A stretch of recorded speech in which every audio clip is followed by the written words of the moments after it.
Okay, abusaba makwaba sonkoso edeba POG Media so abusuya yembonra yensemu Ablekuma North constituency rerun of elections ebe koso no abusuya Akuffo Addo aba bigina NDC side one omoye campaign de a ochre Ablekuma North for ne say omonto abano emfama Awurabena Aubyn na NPP for no krampo ashoke almost say Akuffo Addo ejina campaign mu oye edema NDC amanyoko ebusua enye asamketo akra na yensem momre no maadi ede ensem bi ababetuda na ensem ori ababetuda no Ablekuma North elections rerun of elections no ho ensem no ori ababetuda o kire se Akuffo Addo kra afre omo se etese omomfa some campaign message bine strategies omo de be rene NPP amanyoko yensem momre mom yenko na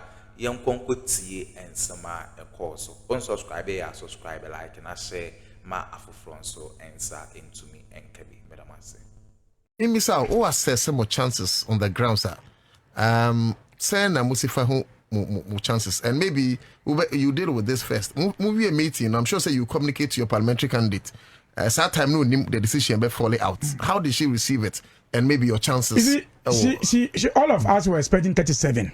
Okay. And that's what they were thinking it would be because they challenge that involvement of 18 okay. But so at natural say I can say 19 because G we need to move but party is bigger. It's bigger than and like I say, see, this is how we are going. The most important, the people of Ablekuma North will choose who they will. But will be say assessment say a chances and then Addo am I chances no. How? Addo am I assurance for you can be meeting no. You can 19 no say mun use say message we and find campaign because me here pa e hear me. On 2024 mu ena ekumfi man for ekoshia Addo.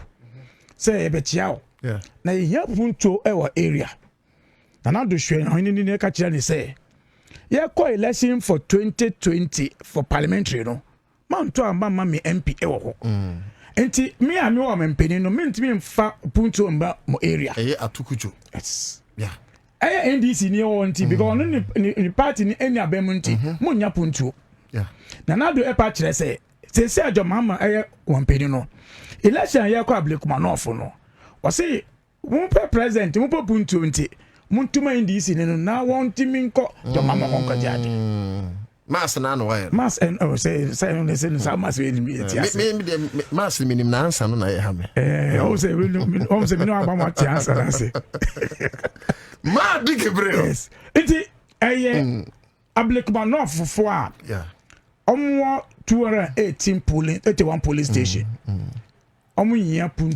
great. This 19 polling station we are on the crossroad to tell me say me pepuntu I'm a Akuffo. And I believe that these 6,000 voters, they believe in the development of Ablekuma North.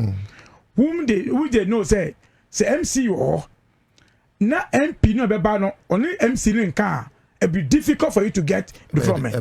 This MPP candidate was so I said he will not respect IMC neither. Internal campaign the cost because they swear said only every year now. I mean no. Also only run to me and he will be only MC into me Juma. So can she go to him to discuss a development issue? There be. And the coupon abua say we are going to this route to solve the problem. And no put there say Ablekuma North for one night we constituent in the development it's obvious. Abaya or power. This is what the MP no. This is what Addo Matthias. Nti Addo and kai na boma within from now I have for ni chefo Ablekuma North na 281 polling station on me accumulate in different form to 244. Ndina ka 37 for them to complete the process. Oh, okay. 37 ways so no na you see any pink sheets. 37 nyina. NDC MPP need pink sheets. NDC need pink sheets. MPP so need pink sheets. Hard copy. But later MPP can say almost scanned documents also. And then the party ya oppose 37 scan documents on. But the MPP echo court also say yisi Ghana for brose one collect on we in the process no. Inti court share yisi say ko wie ejuma no. Because man bisa mo say whether was scan document na we be o say koye. At that point, the electoral commission oba felt na to say me nipping sheet nti me gi way to munti e ko rerun. But on by a number of file MPP scan documents. A pen Crawford say make validate. In out of that, also Akuffo be validate. I'm a motivated 34. However, you oppose sa process no. And take a call back and forth. I'm on the 12th of June. Yes, I share also. Yes, I catch you almost say, Yano Yenji process no modify no. And to rerun 37 police station. And people say, oh, you're 34. And I say, yes, come on, police coverage now. TV stations, NT, you 34 to Makatrepe. And yes, my ex is a uncle, now my friend you. And my friend on the 1st July, that is 2 days ago. I don't say, oh, my share because you stand there with the same tenant. But it's only by a detail of the issue. I'm say NDC, and to me, running 37 polling station. And you engine to me. MPP so young to me and fat train on count. Then there more reason now. Almost some reason they say issue a scan document because I know issues no more. But come now, we have collations, 37 no. We scan. I want to be young for 18 presiding officers 18. I confirm me and as I want validate pink sheet now. You see MPP di buy no. And I almost see your agent so into more confirm me into ma 18 be every mo. Into say 18 every mo aka 19. Once aka 19 no a man new bia o to me validate and the party be intimi and they also know say the NDC at this position no omun gin to say you scan document into the only way to go and say yenko na omo amuto aba no enwie sa process no. That is why amuka say yenko 19 polling stations, Okay. And ye to move based on the explanation on the my say omutimi use some source of data be at the validation for the 18. However, 19 no, they didn't get it, and that's why we are going into the rerun of that area. Okay. Now, sa constituency hono before we na beba no na resource no it is saying. You see, now me individual results doesn't matter at the point now you want. Okay. Because that in fact danka idea yet me use na can scan document MPP we the because you call elections now ko join result to we are result no say yes and declare our result now your result is provisional you fan cancel and no you want to use as an internal process we dey ojuma but any result we use say wait will be tintin we inform me to me. Yes. Now, how do you see the chances of the party ahead of rerun of those? Oh, Jamia Adoma, yeah, the message kakra bi na eko. Nanado, and that is a message in my rerun banner of friends say, you use a message, Oh, now more in Nanado. Okay, say a kumfi for neighbor presidency. Time another president, and another catcher must say. When your development constituency no because MP no contest to ma MP when the president on the president into only why am no and now MP no on the party opposition party nti puntuo enkosa area ho nti message we na do send ma say the call Ablekuma no fa omunya puntuo yan kan kire omo say ye wo 88 rada. Na mo on pe punto so mo ma NDC ni embe continue e mo mo nti nanado message ena dey confirm ho nti de nana kamri bi atwam o say so wo man peni a MP no spare punto a MP ni free start constituency onye o man peni no ni MP nti this is a chance for Ablekuma North Nyankopon na adom mo say BBC esi a they didn't do a wrong choices at other BB and the Mahama na president ya mama opportunity 19 nti all the 244 no almost hwe mo say ya kwan nye o petrol bon ya pese nko suru biomo ya mpe abro nti munhwe na omampeni na wo so no want me na adwuma yie because I believe that people of Ablekuma North in 19 polling station no omuntu say MPP subun former MP no oka say ono wo bompa de bia say John Mahama fail na wono nso sidi number we the election 2028 because your failure today as MPP for Adrian no a failure against Ghanaian today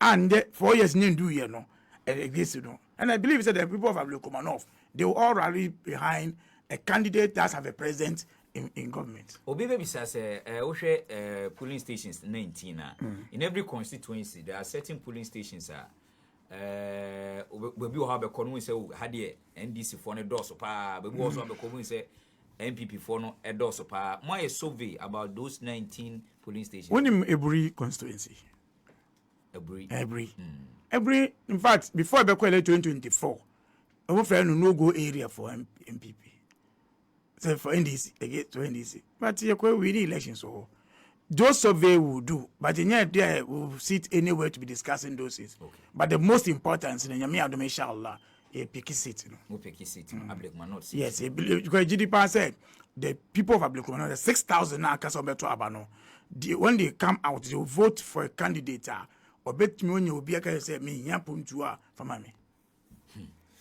Eti abusia ma di Jibril deputy director of elections and say IT edema NDC no na we wenya ntie say mo opponent the MPP Omoni Central for edinkita ho say the electoral commission for a person omoye no emra emakwan omoso omomfo aso saa enti no omo edi asem no be kwa akodane court wenya ntie ya ntie but omo kan sensem esembebre omo say one only High Court and never directive for rerun, which is a lie. Say to a banner process in we ya. A electoral commission and determine rerun or said rerun. Because you had be a work with in the last 2008 elections. In the last assembly elections, Bufu used to declare a polling station for rerun and High Courts. In the 2024 elections, Dominic Abinya declare a polling station for rerun. So any issues say they don't really understand the process. Two, almost say the issue almost the almost say Bossma akase about 34 akatre. And I maybe say Bossman no oyemra. The question is okay say in 2024 year registration. You see, register, and I register not the man register in but boss and by a press conference, I catch the say register no robust, credible, and fit for purpose. And the omunye exhibition there, omunye exhibition china, me boy. But when we push on and then gave reasons, facts, you see, came back and did a exhibition, me boy. A real exhibition. And my boy, a crap create a register friend missing name list. Into Kasa in the first place is no law. Into a parliament, I can say my enya because Tamina Bros by Kasa 34 no. Not 16 of them of the polling station. Now I'm validated. But returning officer, Eddie Tumu, say NDC anyone to yan found to declare will be MP. So the question is the MPP will be happy. Say you use illegal way to collect result now. 3 almost court, Supreme Court, court. And don't go court. I'm going to report to the court. You're nipping sheets. Yes, you're nipping sheet. You scan document into court. This scan document to a quality result now. I just want to know that those ones. Until it's good. Say they are all doing those issues of legal democracy allow for those ones. But I don't think it will stop the 11 July elections. Oh, court will not stop July 11. I don't see how they can put injunction on the processor. There's a ruling on that. Say elections say start say to about mean put to date say injunction also. So how will they put injunction on this one?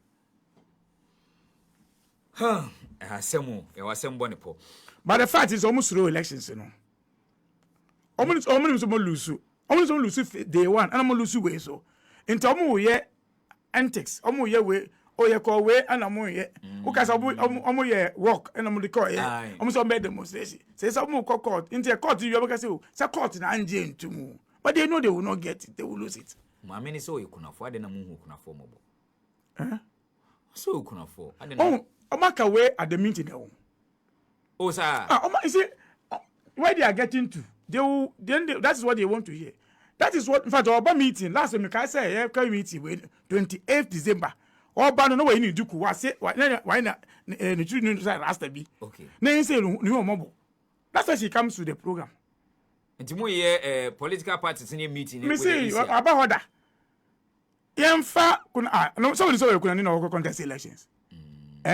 Into what himself kuna nanka omo onko oppose.